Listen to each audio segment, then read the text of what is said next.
కొద్దిగా పసుపు, కొద్దిగా కుంకుమ కలిపి ఆ పిడికెడు నల్ల నువ్వులు ఇలా చేతిలో పట్టుకొని ఎవరైతే వ్యక్తులు మీకు అనుకూలంగా మారాలో ఆ వ్యక్తుల పేర్లు చెప్పుకొని ఆ తర్వాత ఆ నల్ల నువ్వులు మొక్కల్లో పడేయండి. ఇలా చేస్తే ఎదుటి వాళ్ళు మీకు అనుకూలంగా మారుతారు. అలాగే మీ పనులన్నీ ఆలస్యం అవుతున్నాయి. ఏ పని ప్రారంభించినా పనుల్లో ఆటంకాలు వస్తున్నాయి.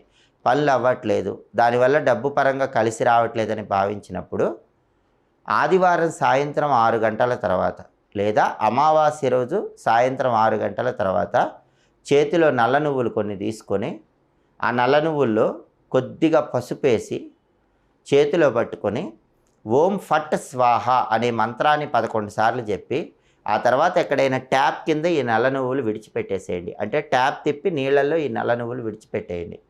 అప్పుడు పెండింగ్లో ఉన్న పనులన్నీ తొందరగా పూర్తవుతాయి. విఘ్నాలు తొలగిపోతాయి. డబ్బు పరంగా బాగా కలిసొస్తుంది.